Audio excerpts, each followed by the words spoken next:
મિત્રો આજે આપણે ધોરણ 12 માં પ્રકરણ 2 માં નવો ટોપિક શીખી રહ્યા છે જેનું નામ છે પરાગનયન. તો પરાગનયનનો અર્થ શું થાય છે? તો પરાગનયન એટલે કે પુંકેસરના પરાગાશયમાંથી પરાગરજ મુક્ત થાય અને એ પરાગરજ સ્ત્રી કેસરના પરાગાસન પર સ્થાપિત થાય. આ ઘટના આપમેળે પણ થઈ શકે કે પરાગવાહકો દ્વારા પણ થઈ શકે. પરાગવાહકો એટલે કે જે પરાગરજનું વહન કરવામાં મદદરૂપ થાય તે. તો આ ઘટના એટલે કે પરાગરજનું સ્થાપન સ્ત્રી કેસરના પરાગાસન પર થવાની ક્રિયાને પરાગનયન કહેવામાં આવે છે. આપ આકૃતિ જોઈ શકો છો. પરાગનયન બે રીતે થઈ શકે છે. પહેલું પરાગનયન આપ્યું છે તે છે સેલ્ફ પોલિનેશન એટલે કે સ્વ પરાગનયન. જ્યારે બીજું છે તે છે ક્રોસ પોલિનેશન એટલે કે પર પરાગનયન. આપણે પહેલો પ્રકાર એટલે કે સ્વ પરાગનયન જોઈએ છે. સ્વ પરાગનયનનો અર્થ શું થાય છે? તો અહીં બે વસ્તુ છે. સ્વ પરાગનયનમાં સ્વફલન અને ગૈટેનોગેમી. સ્વફલન એટલે શું? તમે તો પહેલી આકૃતિ જુઓ તો ખ્યાલ આવશે. પહેલી આકૃતિમાં બતાવે છે મિત્રો કે એક જ પુષ્પ છે અને એ જ પુષ્પમાંથી ઉદ્ભવતી પરાગરજ તે જ પુષ્પના સ્ત્રી કેસરના પરાગાસન પર સ્થાપિત થાય છે. ફરીથી બોલું છું. એક જ પુષ્પ એના પુકેસરમાંથી ઉદ્ભવતી પરાગરજ તે જ પુષ્પના સ્ત્રી કેસરના પરાગાસન પર સ્થાપિત થાય. એટલે એક જ પુષ્પની અંદર જ આ કાર્ય પૂરું થાય છે. ત્યારે ગેટેનોગેમી એટલે કે શું? એક પુષ્પની પરાગરજ એ જ વનસ્પતિના બીજા પુષ્પ પર સ્થાપિત થાય. તમે જોઈ શકો છો પુષ્પ બે જુદા જુદા છે પણ વનસ્પતિ તો એક જ છે. અને ક્રોસ પોલિનેશન એટલે કે પર પરાગનયનમાં પુષ્પ જુદા જુદા વનસ્પતિ પણ જુદી જુદી હોઈ શકે છે. એક વનસ્પતિમાંથી બીજી વનસ્પતિ. તો સ્વપરાગનયનની વ્યાખ્યા આપી છે. એક જ વનસ્પતિના એક પુષ્પના પરાગાશયમાંથી પરાગરજ તે જ પુષ્પના સ્ત્રી કેસરના પરાગાસન પર સ્થળાંતરણ પામે તેને સ્વપરાગનયન કહે છે. આ ક્રિયા દ્વિલિંગી પુષ્પોમાં અને એકલિંગી પુષ્પો જે એક જ વનસ્પતિ એટલે કે એક સદની વનસ્પતિ, એક સદની એટલે કે એકગૃહી એક જ વનસ્પતિ પર નર પુષ્પ અને માદા પુષ્પ હોય. એકલિંગી એટલે કે કાં તો પુકેસર હોય કાં તો સ્ત્રી કેસર હોય.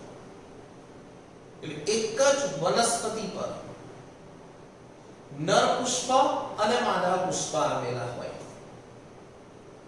તેને એક સદની વનસ્પતિ કહેવાય છે. તો વાત કરીએ બે વનસ્પતિઓ દ્વિલિંગી પુષ્પો અથવા તો એક સદની વનસ્પતિમાં આ શક્ય છે. હવે આ પ્રક્રિયામાં બે પ્રકારની આપણે વાત કરી. આકૃતિ તમે જોઈ શકો છો. પહેલો છે સ્વફલન. એક જ પુષ્પમાં હોય એક જ પુષ્પની પરાગરજ તે જ પુષ્પના સ્ત્રી કેસરના પરાગાસન પર સ્થાપિત થાય. તો વ્યાખ્યા આપી છે સરસ. સ્વપરાગનયનમાં પરાગાશયની પરાગરજનું એ જ પુષ્પના પરાગાસન ઉપર સ્થળાંતર થાય છે. અહીં નોંધ કે છે આ ફક્ત શેમાં શક્ય બનશે? દ્વિલિંગી પુષ્પમાં જ. એમાં જ હોય ને, દ્વિલિંગીમાં જ સ્ત્રી કેસર અને પુંકેસર બંને આવેલા હોય, એટલે એમાં શક્ય બને. સ્વપરાગને દર્શાવતી વનસ્પતિઓના પુષ્પમાં પુષ્પના પરાગાસન અને પરાગાસન એક જ સમયે પરિપક્વ થાય છે. ફરી કહું છું, પરાગાશય પરિપક્વ થાય એટલે અંસ્ફોટન થાય, અને પરાગાસન પરિપક્વ થાય એટલે એ ચીકણો સ્ત્રાવ કરે જેથી પરાગરસ ત્યાં ચોંટી શકે. આ બંને ક્રિયા સાથે થતી હોય, બંને ક્રિયા સાથે થતી હોય ત્યારે આ શક્ય બને છે. ફરીથી બે ક્રિયા કઈ સાથે થાય છે? પરાગાશયનું પરિપક્વ થવું અને પરાગાસનનું પરિપક્વ થવું. કઈ વનસ્પતિઓમાં હોય છે? એપિસ ધન્ય વનસ્પતિ, લેમિએસી કેક્ટસ થોરની જાતોમાં જોવા મળે છે. આ પરાગવાહિનીનું દ્રશ્યમાન હલનચલન થવાથી એ પરાગાસન એ પરાગાશયની નજીક આવે છે. પરાગવાહિની એ સ્ત્રી કેસરનો ભાગ છે, પરાગાસન એની નીચેનો ભાગ જેનું હલનચલન થાય છે, માટે એ પરાગાશયની નજીક પહોંચે છે. બીજો પ્રકાર છે ગેઇટેનોગેમી. તમે જોઈ શકો છો પુષ્પ જુદા જુદા જોવા મળે છે. એક પુષ્પમાંથી પરાગરજ ઉદ્ભવે, બીજા પુષ્પના સ્ત્રી કેસરના પરાગાસન પર જઈને બેસે. વ્યાખ્યા કહેશે પુષ્પની પરાગરજ એ જ વનસ્પતિના અન્ય પુષ્પ ઉપર પરાગિત થવાની ઘટનાને શું કહેવામાં આવે છે? ગેઇટેનોગેમી. આમ જોવા જઈએ તો આ પરપરાગનયન જ છે. પર એટલે બીજા. કેમ? પરાગવાહકોનો ઉદ્ભવ છે. મિત્રો, પરાગવાહકોમાં પવન પણ આવી શકે, તો એ પવન દ્વારા પણ થઈ શકે છે. એટલે પરાગવાહકોની હાજરી તો જોઈએ જ, પણ જનીનિક દ્રષ્ટિએ સ્વપરાગ છે, કારણ કે પુષ્પ એક જ છે. પરાગરજ એ જ વનસ્પતિ પરથી આવે છે.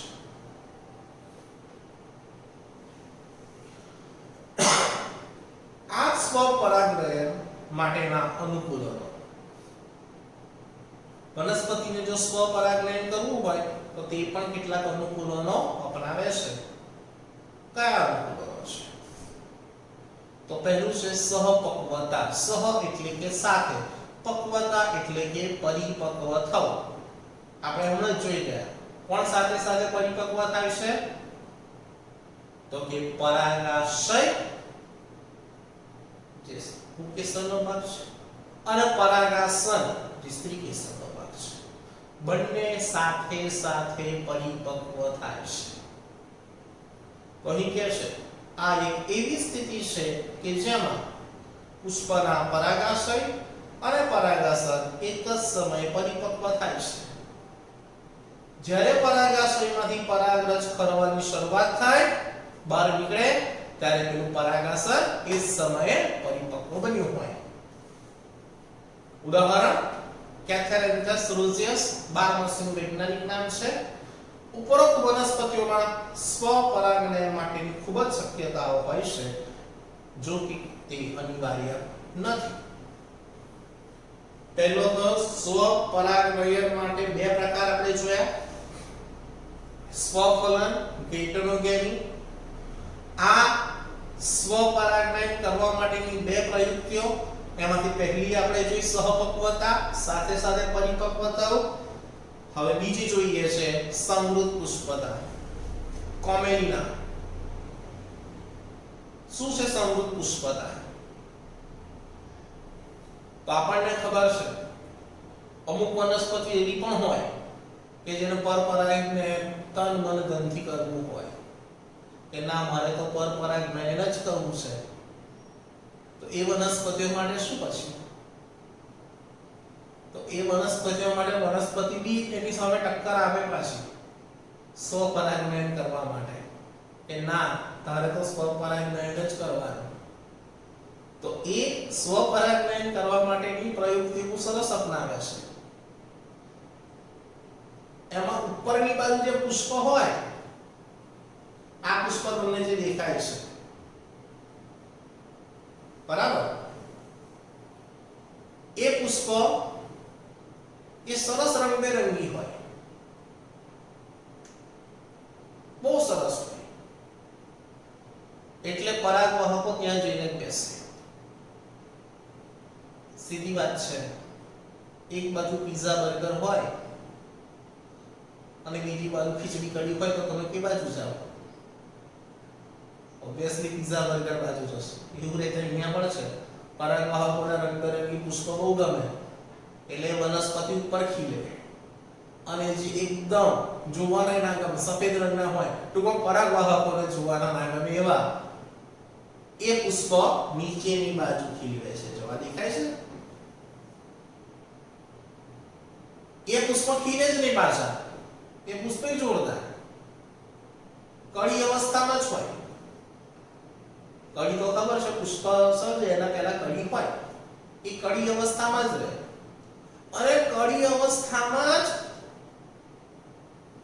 પરાગાશય પરિપક્વ થાય, પરાગરજ બહાર નીકળે, એટલે પેલું પરાગાશન કહેશે છૂટકો જ નહીં હવે તો. એટલે એ કળી અવસ્થામાં જ એ પરાગરજ એના જ પરાગાસન પર સ્થાપિત થાય.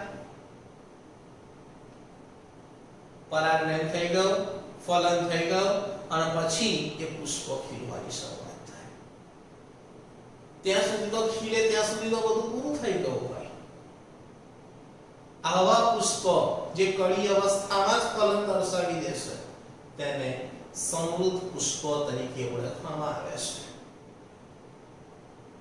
આમ તો જો ક્યાંય ખીલતા જ નથી, કારણ કે એકવાર ફલન થાય પછી એનું રૂપાંતર સીધું ફળમાં થઈ જશે, બીજ રૂપાંતર થશે. મિત્રો અહીં કહે છે વ્યાખ્યા, પુષ્પનો ઉદ્ભવ થયા પછી ક્યારેય ખીલતા નથી એવા પુષ્પ જેને સમૃદ્ધ પુષ્પતા કહેવાય છે, અને આ પુષ્પો જે ખરા એને સમૃદ્ધ પુષ્પ કહેવાય છે.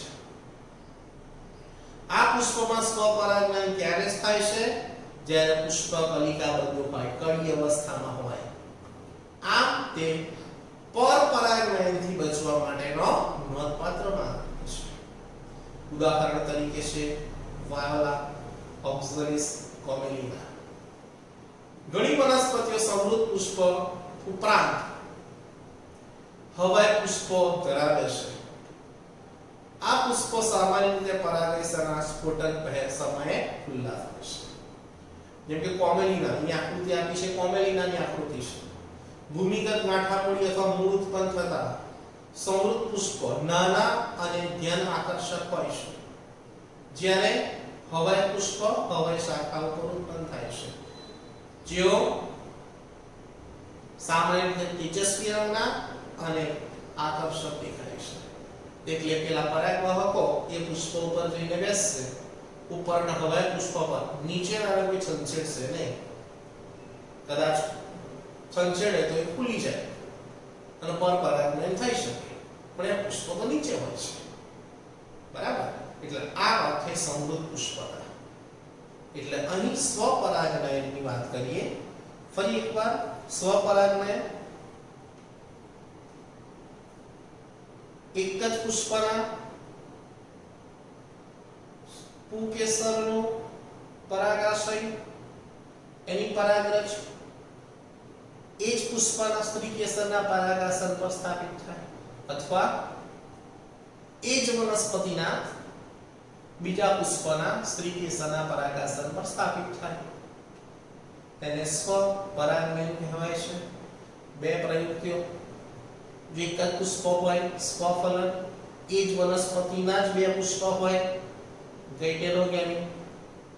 પ્રયુક્તિઓમાં બે છે, સમૃદ્ધ સહપક્વતા, સાથે સાથે પરિપક્વ થવું, અને બીજું સમૃદ્ધ પુષ્પતા, પુષ્પ ખીલે નહીં, એ પહેલા જ અંદર ફલન થઈ જાય. હવે વાત છે પરપરાગનયન. એક વનસ્પતિના પુષ્પના પરાગાશયમાંથી પરાગરજ બીજી વનસ્પતિના પુષ્પના પરાગાસ્થાન પર સ્થળાંતર કરવાની ક્રિયા છે. જો તે જ પ્રકારની વનસ્પતિ પર થાય અથવા ન પણ થાય. અહીં તમે પુષ્પ જોઈ શકો છો. બંને પુષ્પ જુદા જુદા જુદી જુદી વનસ્પતિના છે. આકૃતિમાં દેખાય છે આપણને. એક જ જાતિની બે જુદી જુદી વનસ્પતિમાં બે જુદા જુદા પુષ્પ વચ્ચે પરપરાગનયન થાય તો તેને પરવશ અથવા તો ઝેનોગેમી તરીકે ઓળખવામાં આવે છે. આવું થશે, જુદી જુદી વનસ્પતિઓ હશે તો આપણને ખબર છે સંકર જાત ઉત્પન્ન થશે. આ માત્ર ને માત્ર એકલિંગી પુષ્પોમાં શક્ય છે. આ પરપરાગનયનને લીધે પરફલન થતું હોવાથી જનીનિક પુનઃસંયોજન, નવા સંયોજનો રચાવવા, નવા જનીનિક બંધારણ રચાવવામાં ફાયદો મળે છે. હવે આ પરપરાગનયન કરવા માટે વનસ્પતિઓ પ્રયુક્તિઓ અપનાવે છે. જે રીતે સ્વ પરાગનયન કરવા માટેની પ્રયુક્તિઓ હતી એવી રીતે પરપરાગનયનની પણ પ્રયુક્તિઓ છે. કઈ પ્રયુક્તિ? તો પહેલું છે પૃથક પક્વતા, સહપક્વતા હતું. સાથે સાથે પરિપક્વ થતું. તો આ પૃથક પક્વતા, જુદા જુદા સમયે પરિપક્વ થાય છે. કોણ? પરાગાશય અને પરાગાશય. એટલે કે પુકેસર અને સ્ત્રીકેસરના બંને ભાગો જુદા જુદા સમયે પરિપક્વ થાય છે. જેને શું કહેવામાં આવે છે? પૃથક પક્વતા. બીજું છે સ્વવંધ્યતા. ચલો સાથે પરિપક્વ થયા પણ ખરા એકવાર, પરાગાશયમાંથી પરાગરજ નીકળી પણ ખરી, પરાગાસ્તન પર સ્થાપિત થઈ પણ ખરી, પણ બીજ નિર્માણની ખાતરી ના આપી શકાય. કદાચ એ પરાગાસન એ પરાગરજને સ્વીકારશે નહીં તો એમાંથી જે પરાગ નલિકા નીકળે છે, આપણે જોયું હતું પરાગરજમાંથી પરાગ નલિકા નીકળે, ખ્યાલ છે ને? શું લઈને નીકળે? જન્યુ કોષો, વાનસ્પતિક કોષ લઈને નીકળે છે, નરજન્યુ. બરાબર? એ પરાગ નલિકા ઉદ્ભવશે જ નહીં, ઉદ્ભવ જ નહીં થાય પરાગ નલિકાનો. એટલે બીજો મુદ્દો છે સ્વવંધ્યતા. પહેલો પૃથક પક્વતા, પરિપક્વ સાથે ના થાય. સ્વવંધ્યતા, બીજ નિર્માણની ખાતરી ન આપી શકાય. ત્રીજો વિષમ પરાગવાહિની. પરાગવાહિનીની લંબાઈ જ એટલી બધી હોય, પરાગવાહિની સ્ત્રીકેસરનો ભાગ છે, એટલી બધી હોય તો પરાગરજમાંથી જે પરાગ નલિકા નીકળે છે એ પરાગ નલિકા અંડક સુધી પહોંચી જ ના શકે. વિષમ પરાગવાહિનીની લંબાઈ જ એટલી બધી છે. ત્રીજો મુદ્દો છે પરાગવાહિનીની લંબાઈ ઉપર. અને ચોથી પ્રયુક્તિ છે અનાત્મક પરાગણતા. એટલે કે દ્વિલિંગીય પુષ્પ છે, ચલો વાંધો નહીં, ઉપરની બાજુ છે પરાગાસન હોય અને આ બાજુ સાઈડ પરાગાશય હોય. ચલો અહીંયાથી પરાગરજ નીકળે, અહીંયાથી પરાગરજ નીકળે, શિખાત્રી આમ જેમ આમ જાય એના હાથ પગ ફોડી નાખશે. ભૌતિક અવરોધ પાવો, જેને કહેવામાં આવે છે અનાત્મક પરાગણતા. એટલે અહીં પરપરાગનયનની ચાર પ્રયુક્તિઓ થઈ છે: પૃથક પક્વતા, સ્વવંધ્યતા, વિષમ પરાગવાહિની, અનાત્મક પરાગણતા. તો અહીં મિત્રો આપણો આ પરાગનયનનો ટોપિક સમાપ્ત થાય છે. આશા રાખું છું આ વિડિયોને 2 થી 3 વખત જોજો, સમજજો અને ધ્યાનથી સાંભળજો. Thank you very much.